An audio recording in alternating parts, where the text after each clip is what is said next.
नमस्कार। आज सुनेंगे कहानी भूल।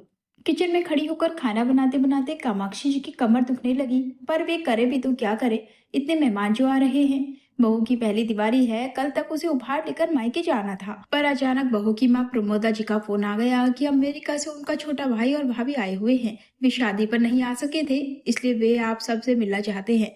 उन्हीं के साथ बहू अवनी के तीनों भाई विहान, तन्मय और वेदांत अपनी बीवी और बच्चों के साथ आ रहे थे। कुकर की सीटी बजते ही कामाक्षी जी ने गैस बंद कर दी और ड्राइंग रूम में आ गई। बहू आराम से बैठकर गिफ्ट पैक कर रही थी। मम्मी देखो ना, मैं अपने भाई भाभीियों के लिए गिफ्ट लाई हूँ, बस पैक कर रही हूँ। आपको दिखाना चाहती थी पर जल्दी है, वे लोग आने वाले हैं इसलिए पैक कर दिए। अवनी ने कुछ पैक किए गिफ्ट की तरफ इशारा करते हुए कहा।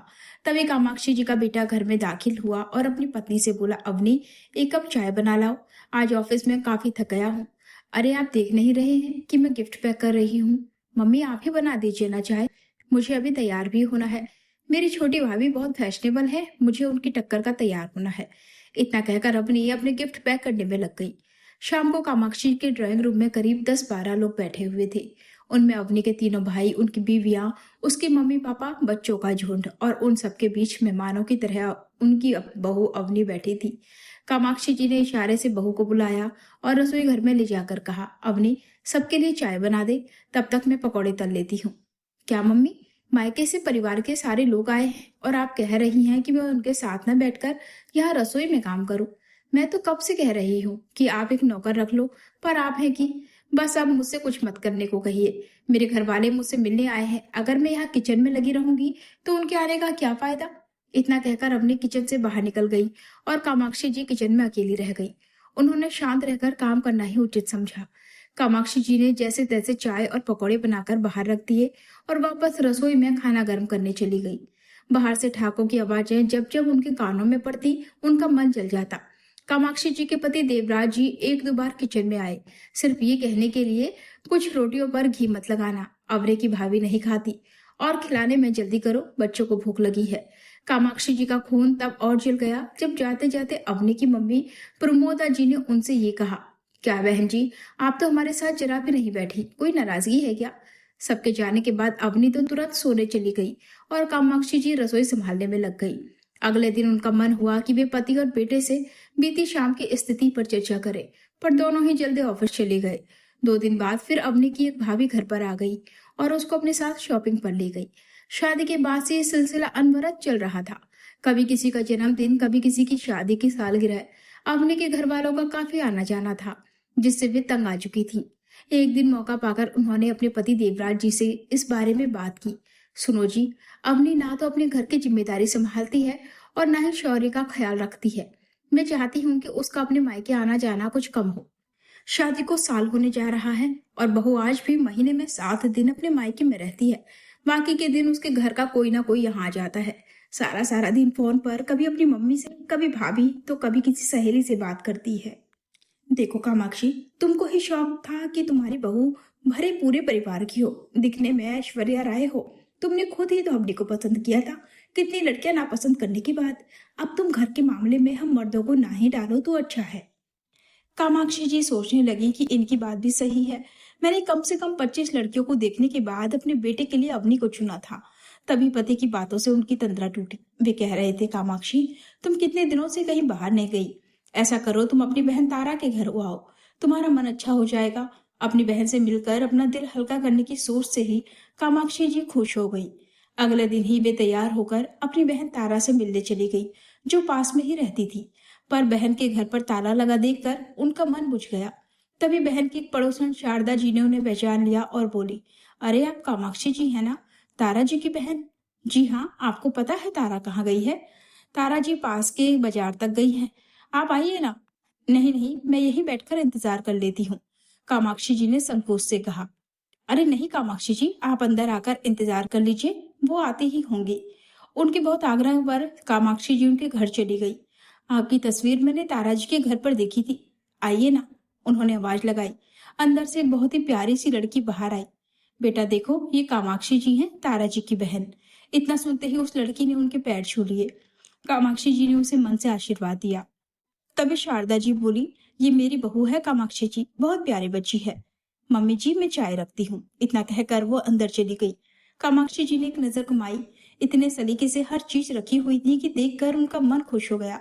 कितनी संस्कारी बहू है इनकी। और एक अवनी है। बहन जी, तारा दीदी आपकी बहुत तारीफ करती हैं। शारदा जी की बात से कामाक्षी जी का ध्यान उनकी तरफ गया। इतने में उनकी बहू चाय बिस्किट के साथ पकौड़े भी बनाकर ले आई और बोली, दीजिए आंटी जी। हाँ बेटा। तभी फोन की घंटी बज गई। बहू ने फोन उठाया और बात करने के बाद अपनी सास से बोली, मम्मी, सोनम दीदी का फोन था। शाम को हम सबको खाने पर बुलाया है, पर मैंने कह दिया कि आप सब यहाँ बहुत दिनों से नहीं आए हैं। आप और जीजा जी आज शाम खाने पर आ जाओ। ठीक कहा ना? हाँ बेटा, बिल्कुल ठीक कहा। बहू किचन में चली गई तो शारदा जी बोली, सोनम मेरी बेटी है, मृदुला और उसमें बहुत प्यार है। अच्छा है बहन जी, नहीं तो आजकल की लड़कियां बस अपने रिश्तेदारों को ही पूछती हैं। कामाक्षी जी ने अपने मन का गुबार निकाला। बिल्कुल ठीक कहा बहन जी, पर मेरी बहू अपने माता पिता की अकेली संतान है, एकदम सरल और समझदार। इसने यहाँ के ही रिश्तों को अपना बना लिया है। अभी शादी को 5 महीने ही हुए हैं, पर पूरा घर संभाल लिया है। वो गर्व से बोली। बहुत अच्छा है बहन जी, कामाक्षी जी ने थोड़ा सहज होकर कहा। अकेली लड़की है तो अपने माता पिता के घर भी पहुंच जाती होगी। वो अकेले जो है। नहीं जी, बहू तो शादी के बाद सिर्फ एक बार ही मायके गई है, वो भी कुछ घंटे के लिए।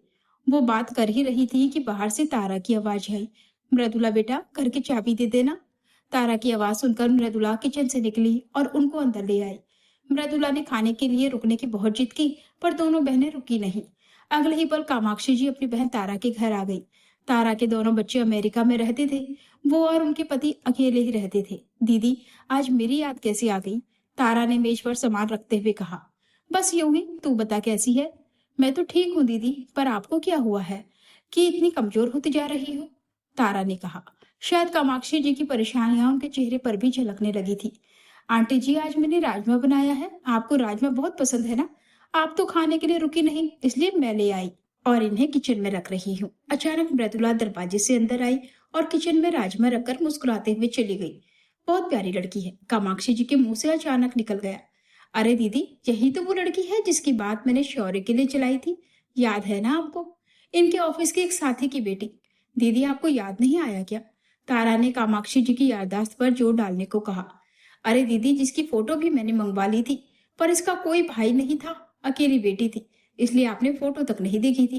तारा की बात से कामाक्षी जी को ध्यान आया कि तारा ने उनसे इस लड़की के बारे में कहा था, पर उन्होंने कहा था कि जिस घर में बेटा नहीं, उस घर की लड़की नहीं आएगी मेरे घर में, क्योंकि माता पिता कब तक रहेंगे, भाइयों से ही तो मायका होता है, तीज त्योहार पर भाई ही तो आता है। यही कहकर उन्होंने फोटो तक नहीं देखी थी। दीदी, इस लड़की की फोटो हमारे घर पर पड़ी थी, शारदा जी ने देखी तो उनको लड़की पसंद आ गई और आज वो उनकी बहू है।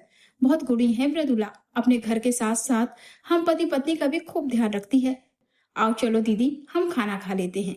राजमा के स्वाद में मृदुला का एक और गुण झलक रहा था। घर वापस आते समय कामाक्षी जी को अपनी गलती का एहसास हो रहा था कि लड़की के गुणों और संस्कारों को अनदेखा करके उन्होंने भाई न होने के दकियानूसी विचार को आधार बनाकर मृदुला की फोटो तक देखना पसंद नहीं किया। इस एक चूक की सजा अब उन्हें ताउम्र भुगतनी थी।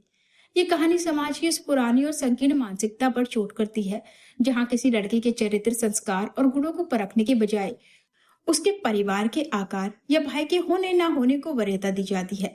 इंसान की पहचान उसके संस्कार और व्यवहार से होती है, ना कि उसके मायके के भरे पूरे होने से।